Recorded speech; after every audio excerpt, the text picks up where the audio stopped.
Just first, an introduction. My name is Natasha Sanders. I work as the Director of Partnership Development here at Foundry.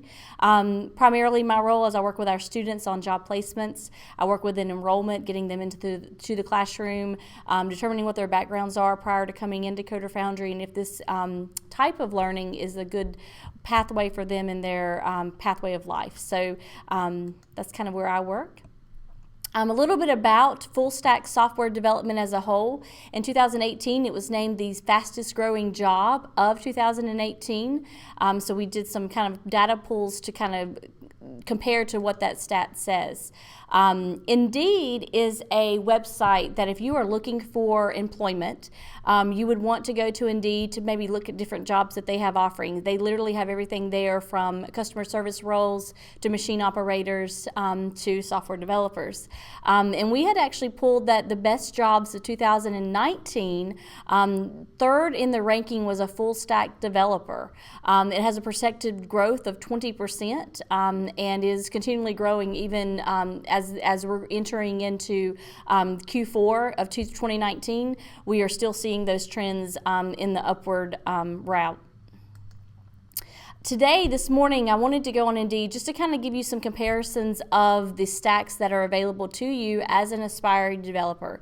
Many of you, or some maybe, are on the fence about becoming a developer, or maybe just looking into what stack that you should maybe learn. I'm sure that if you're watching now, that maybe you've seen some of the YouTube presentations that Bobby Davis, our founder, has put on. What I'd like to share with you is just some stats that are currently listed on Indeed right now for job opportunities for other types of programming languages. Ruby on Rails here, as I have highlighted. This morning in North Carolina, I did a search and there were 49 jobs that populated for opportunities that are here locally in the Carolina for Ruby on Rails. So 49, you know, it's good, but is it great? You know, let's take another peek.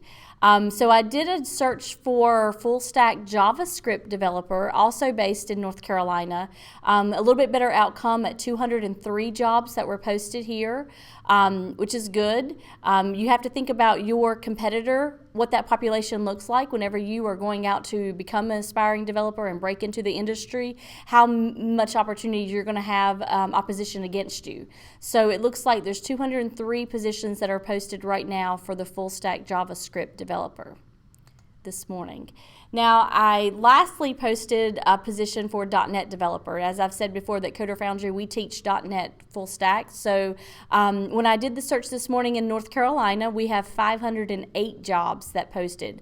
And that's kind of the premise of why we teach .NET. We believe that it's a great tool to break into the industry. There's going to be a lot more opportunities for the .NET stack for an aspiring developer.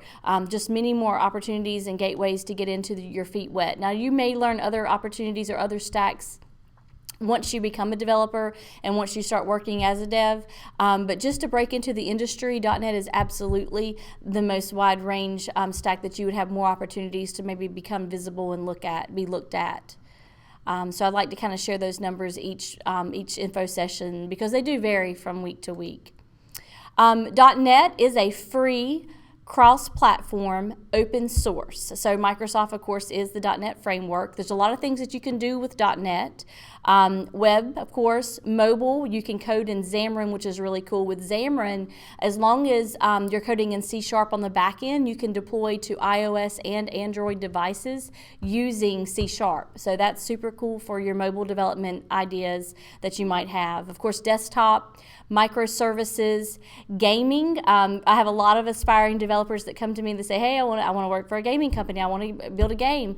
Unity would be where you would work out in that space, and you would use C# for that particular skill set. Of course, machine learning, cloud, and the Internet of Things. So as you can see, .NET really is a full gamut of opportunities for the aspiring developer. You just have so many different pockets that you can kind of go into as you develop and pursue in your career. Here at Foundry, we teach ASP.NET, which again is free, cross-platform, open source. Coming soon, we have our next session starting on September the 30th. That session will run through December the 20th. Our sessions are 12-week sessions, Monday through Friday from 9 a.m. to 5 p.m. I tell students every day, you need to make sure that you carve out time outside of the classroom and carve out time on the weekends to be able to meet the deliverables that are going to be required of you while you're in the classroom. This is not just an academia, here's some homework and I'm going to do this for tomorrow. This is immersion learning, so you need to be prepared outside of the classroom of the time commitments that you're going to need to instill to be successful.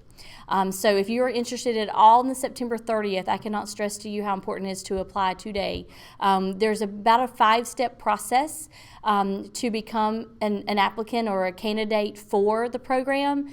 So you'll want to go ahead and start that process today if you're interested for the September 30th cohort. Tomorrow is a super busy night for us. We're going to have our fall open house. We're going to get started at 6 p.m.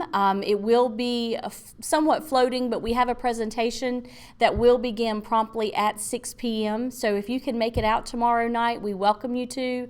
We always have pizza. We always have a really great response. I think we have right now around 30 attendees that are going to be coming out tomorrow night. It's just Q&A. You can get all your questions answered. Meet the founder. Of course, Bobby Davis will be our presenter. I will be here. Many of our staff members will be here. It's just a good opportunity for you to kind of feel it, touch it, understand a little bit about who we are, why we exist, what our mission is here at Coder Foundry. We are absolutely job placement focused, and that's really important that any aspiring developer that may be considering Coder Foundry that understands that that is what we are focused on. Not so much as the academia is very important, but our program is focused on the results and the job placement at the end of the program. That's where it counts the most.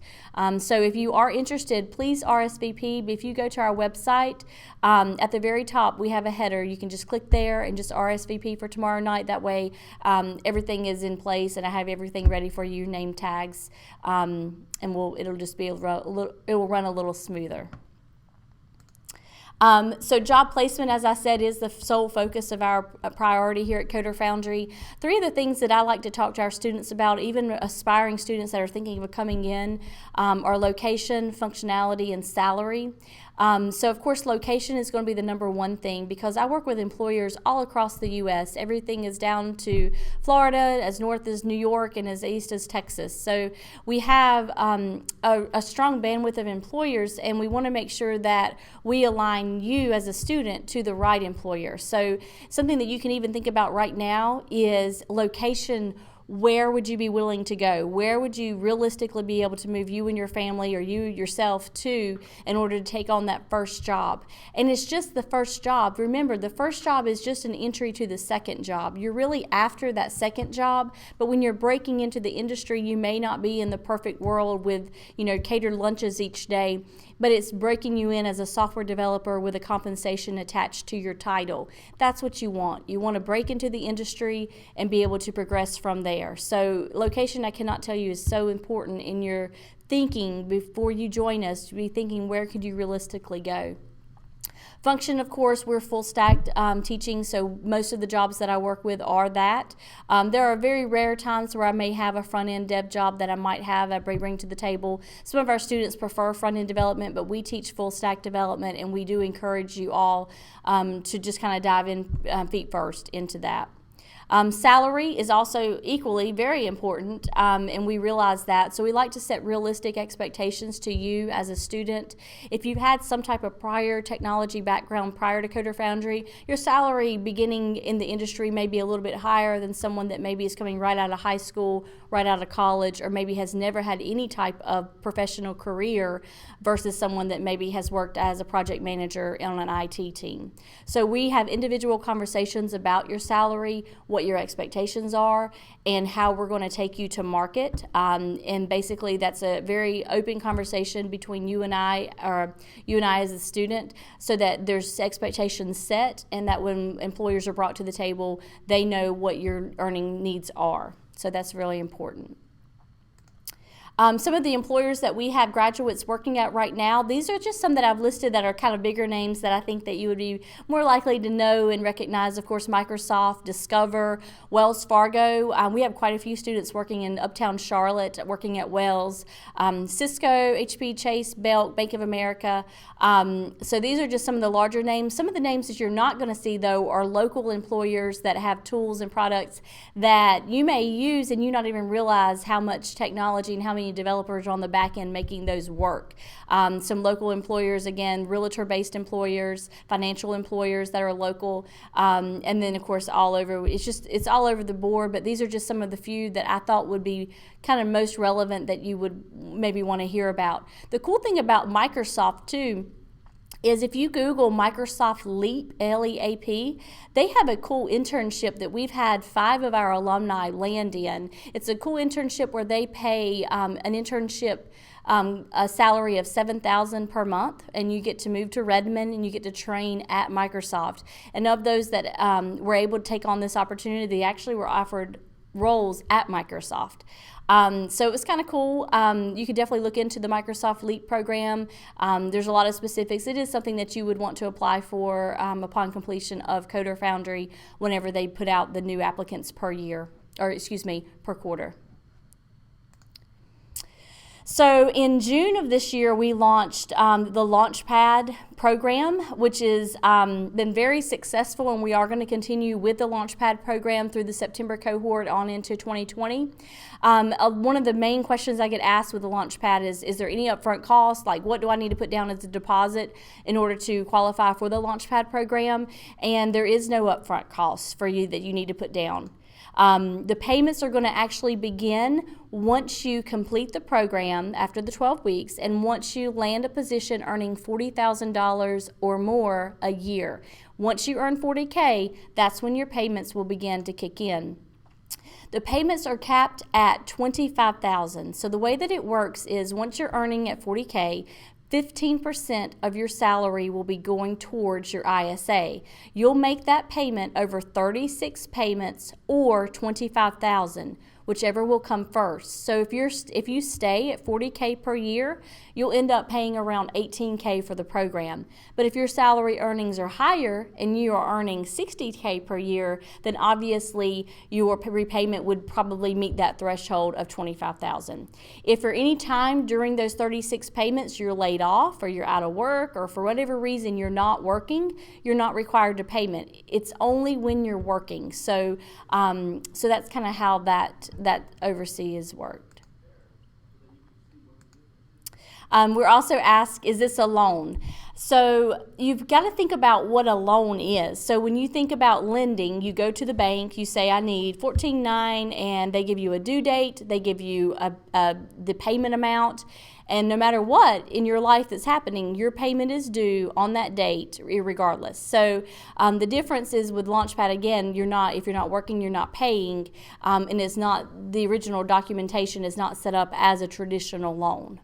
Now, saying that, if you're interested in the Launchpad program, you can find the application for it at coderfoundry.com/launchpad, and you need to also take our quiz that's on our dashboard at coderfoundry.com/quiz.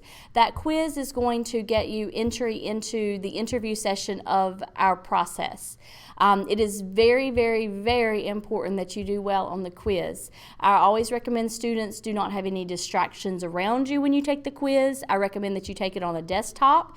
I recommend that you have pen and paper handy when you take the quiz. It's an hour-long assessment, and it is timed, and it is 50 questions. So you're going to want to make sure that you have the time and focus to be able to go through them during that time. We also have 2 loan partners that are traditional loan options that you could look at if you chose not to go through the Launchpad program. Both Meritize and Climb have been great providers to us through the years. Meritize is unique in that they offer allowing a student to submit their GPA along with the FICO score can be considered for eligibility for acceptance. So if let's say you've been in college and you have a great GPA of 3.5 or higher, I absolutely probably would recommend that you work with Meritize, because I feel like your FICO or your interest score or interest rate may be a little bit lower. Also, what's cool with Meritize is they offer a living stipend of $3,000. So that would be an option for you. Climb is definitely more traditional. There's not a living stipend option with Climb, but their response time is almost immediate. So if you were to apply this afternoon, you would have an answer of acceptance by the end of day.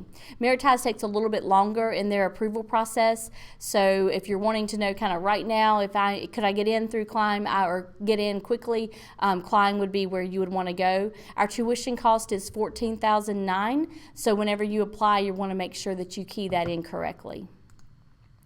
And that's it. Thank you so much for joining us today. With the buzz is in the air here at Coder Foundry, we have a lot of activity going on. Our current cohort is preparing now for their DEB day on September 10th. We also have an employer coming out in to hire on the 13th of September. So everyone's preparing for those events, and it's just a very, very busy time. I like to always offer the end of the session, the info session, for just kind of Q&A to see if there's any questions that you might have or something that you've been on your mind about the program. Now would be the time where you can kind of plug that in. I'll be happy to try to answer that the best that I can.